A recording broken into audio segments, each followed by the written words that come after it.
Yeah, so I'm going to delve into this UFO stuff a little bit more, and probably going to put a little bit of another angle on these things. That I'll just state this right from the get-go: nothing is dogma from the beginning. Nothing can be proven. It's not even exactly my opinion per se, but it's a new way I'm looking at it that might be the most likely. I'll just put it to that way. Now, this is a photo of a UFO that was taken by Billy Meyer in Switzerland. He supposedly was a simple farmer. He's one of in the UFO community, they understand a lot about this guy because he's got some of the most credible photos out there. Now, I'll just state this with this flying saucer thing, it looks very real, but they even showed back in the 70s, before they had the Photoshop and all the computer technology, that it is possible to fake stuff with using a string and all this type of stuff. Not that I'm saying he did, because one thing that's a little bit weird about this deal is that as Billy Meyer was talking about technologies he would not have known about, that he was supposedly told to him by the aliens, quote unquote.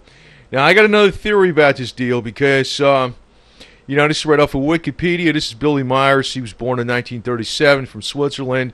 I think the first time he took a photo of a UFO was in India. Now, I'm going to actually present some other angles here because he says that these people, these aliens, they look very similar or look similar in appearance to humans from Northern Europe.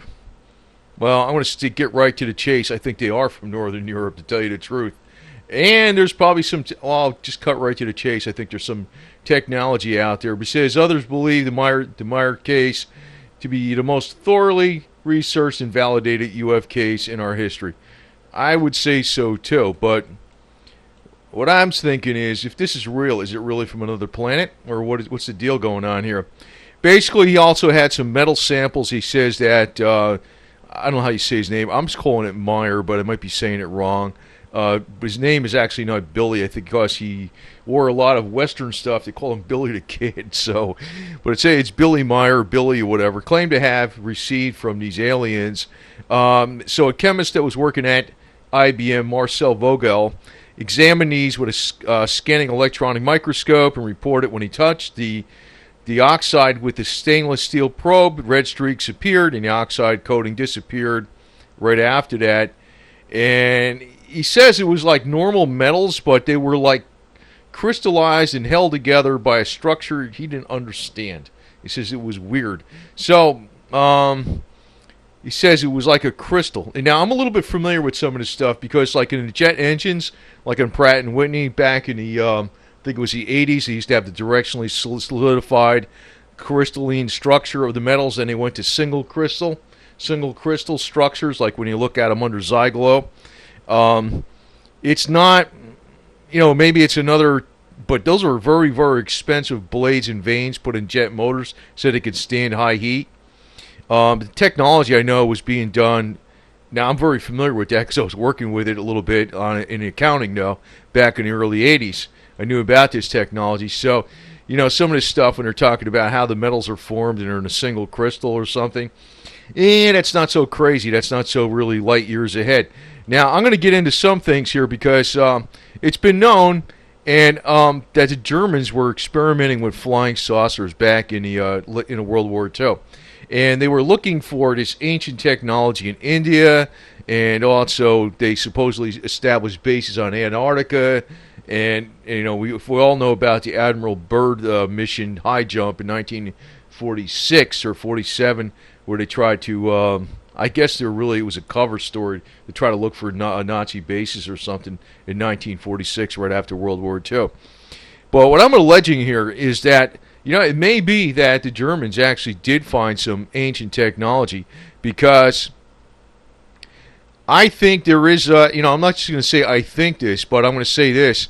If you look back in the times, from the pyramid times, it's been like almost mind-boggling how they built these pyramids. And if you look, they're not just in Egypt, they're all over the world. They're in China, they're in Bosnia, they're in Central America, they're in the jungles of Peru, they're in the bottom of the ocean west of Cuba. There's supposedly even some major structures off the coast of Japan.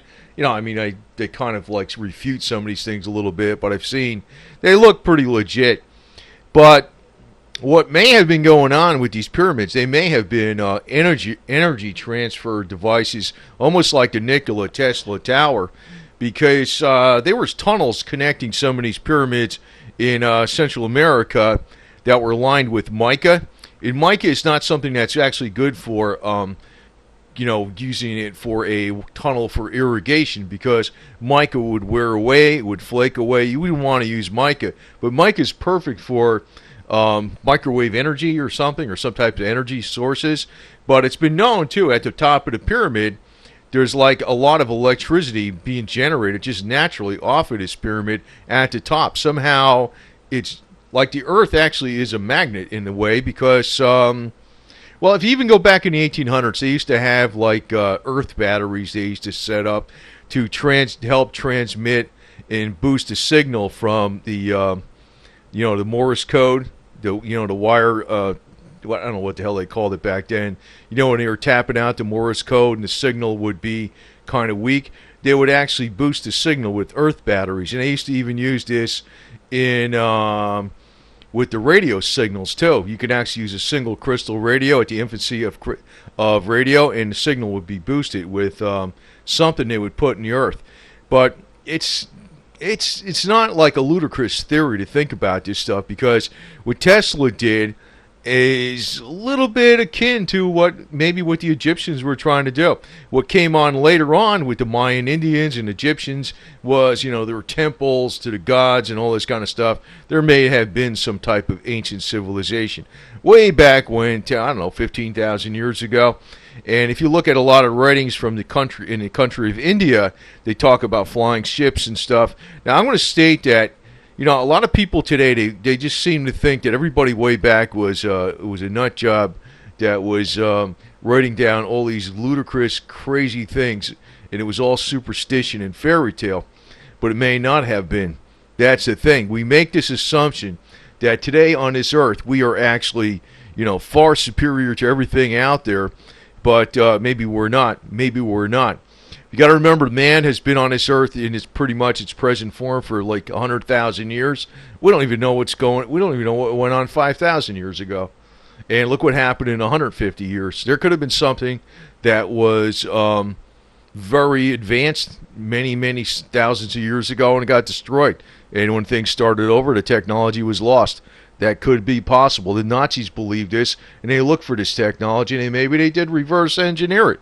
But basically, they're talking about some of this technology. They're saying about this was allegedly how the damn the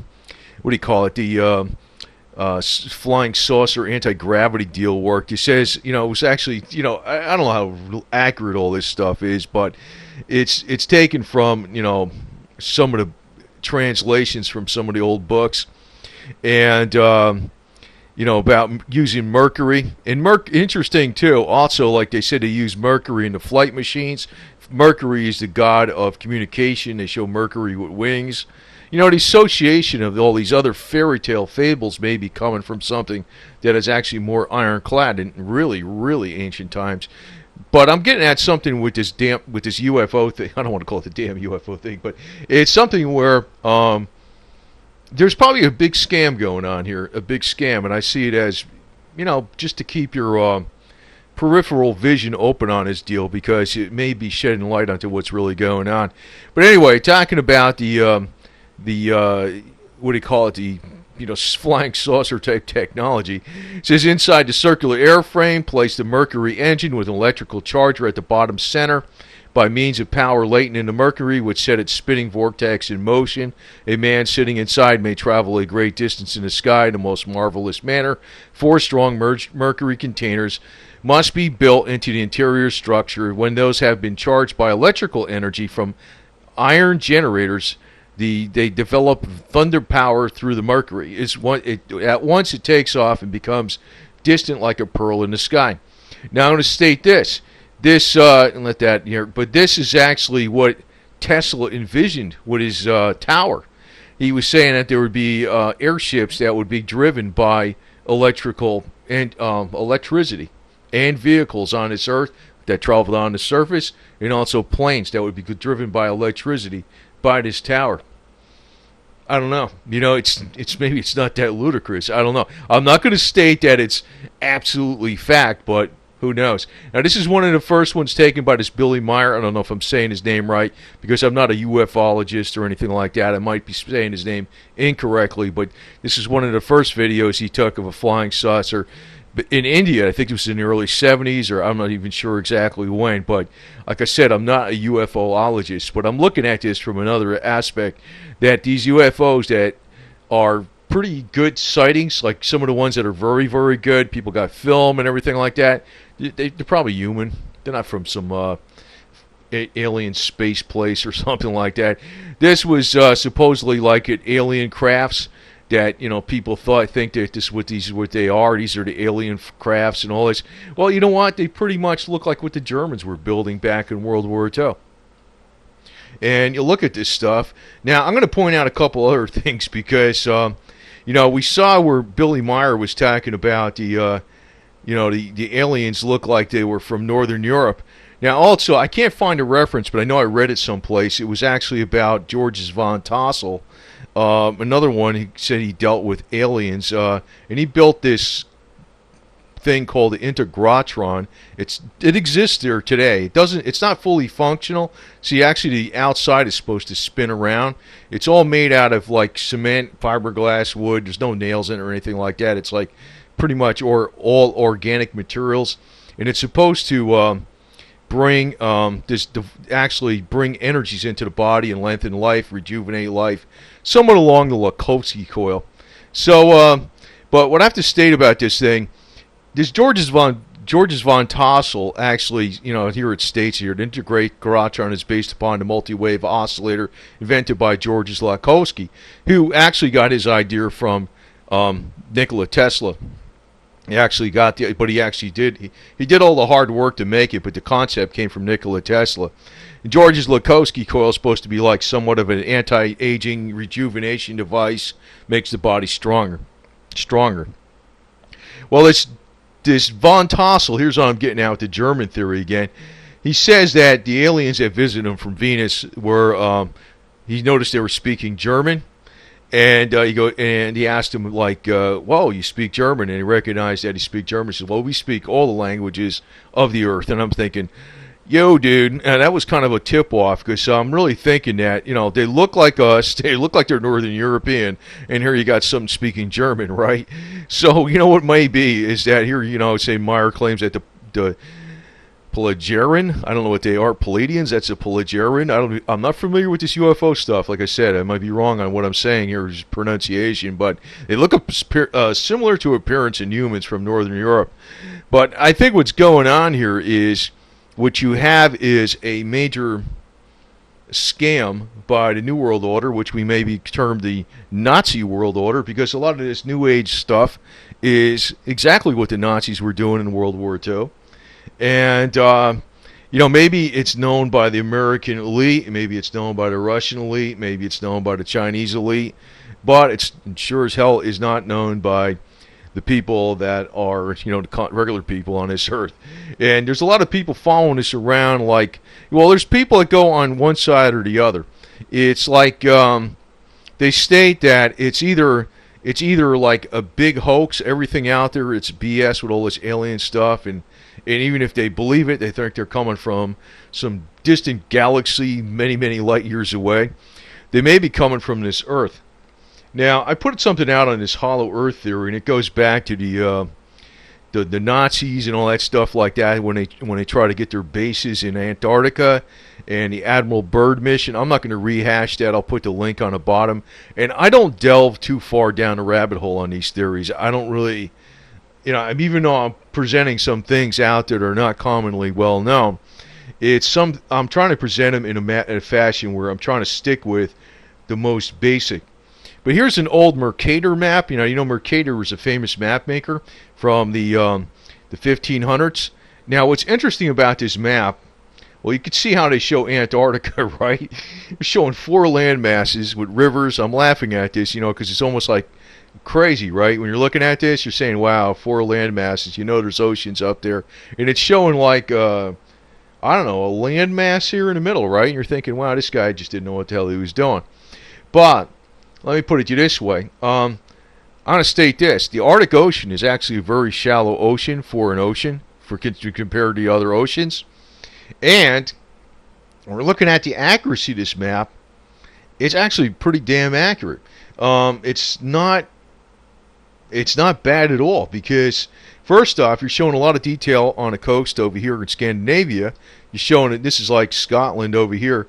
Now, I know they showed this other island called Friesland, which is in there today, and a lot of people say it's a fable, but it's like it may not be. It may be that it's sunk in the middle of the ocean because what it looks like, there's too much detail being shown on this with cities and everything like that. They say it was either a fable or confusion with Greenland, but I tend to not think so because, well, first off, I'll dismiss the theory that it was made up, right? But what I'm getting at is they look at this part over here and they point out other things on this map like this Friesland, which is BS today, but it may not have been BS way back when. But there's a lot of detail on this map that is actually highly accurate with all these rivers and a lot of these little islands, the coastline of Scandinavia. It is pretty damn accurate. And, when you get way up here, this is really interesting because you have the Hudson Bay over here, and you have Newfoundland Island. It's actually shown accurately as an island. It's not a perfect map now. This is for the 1500s, and it shows two main rivers that feed into Hudson Bay. Would you believe that this map that Mercator did back in the 1500s, this part of it here is more accurate than what was being mapped out in the 1800s, 3 centuries later? That's kind of interesting. Now, you look at the rest of the map, too. It shows like the northern coast of Canada and shows Asia, the Bering Strait. It's not too bad. Now, there has been a lot of legends about the 4 rivers that flow into the Arctic. I don't know. But it's another one of those things that I left out of my Hollow Earth video, which I didn't delve into too far. I didn't really get into all the aspects of it. But if you want to know, where I'm including it in here is, if you want to know where these UFOs are coming from, they may be inside the Earth. They may be in the Earth, and I don't know exactly how it works, but they might not be coming from outer space. It's one of those damn things that's being, I can't totally dismiss all UFO sightings, but what I'm saying is this is probably a big New World Order scam. It actually supports the New Age and occultist religions. It supports all the alien theory in the Bible, and I'm not saying I'm not going to argue the Bible one way or the other, but I'm just saying that it's also refuting other interpretations of the Bible by saying all the miracles were done by aliens or whatever, right? It's saying that. It's supporting that. And if you look at all the New Age religions, that's actually at the forefront of one of the spearheads of the New World Order. It's actually supporting that. Now, a lot of this actually is in total agreement with what the Nazis were trying to do back in the 40s. So you might want to think about the New World Order as the Nazi World Order. And what's going on is this UFO stuff is actually probably people. I can't refute all the stories out there about UFOs. I think most of them are fakes, but some of them are so incredibly good filmage and all that type of stuff that it's and too many witnesses that see it. And I'm not going to totally discount the theory that there might be some alien someplace on this vast universe. But I'm saying, by and large, what I think what's going on here is an alien scam. It's also something that Werner von Braun, the famous German rocket scientist, talked about. He said, allegedly he said on his deathbed that the alien threat was going to be used as a scam to unite humanity and put more control over humanity. So that may be what part of the deal is too.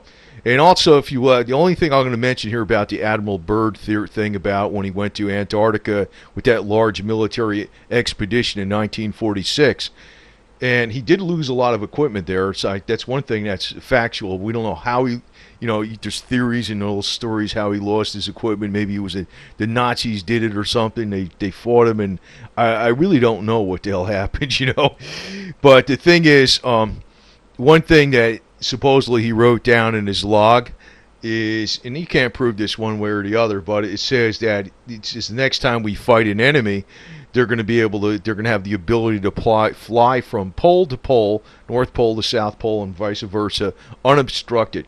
Like wondering what he's talking about. So, but anyway, I have a Hollow Earth video out, and I'm not delving too far down the rabbit hole on this stuff, but it's not so extremely ludicrous to think that these things are possible, and there is a scam being played upon humanity, and the scam is just as old as what's been going on forever with the Nazis with their little band over here, because it's New Age all the way.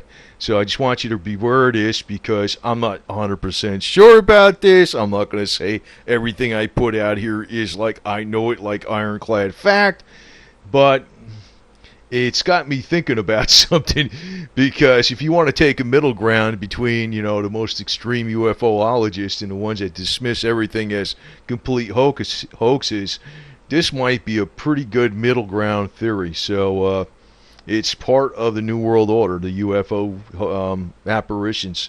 So let me put that out, and something to give you some thought by.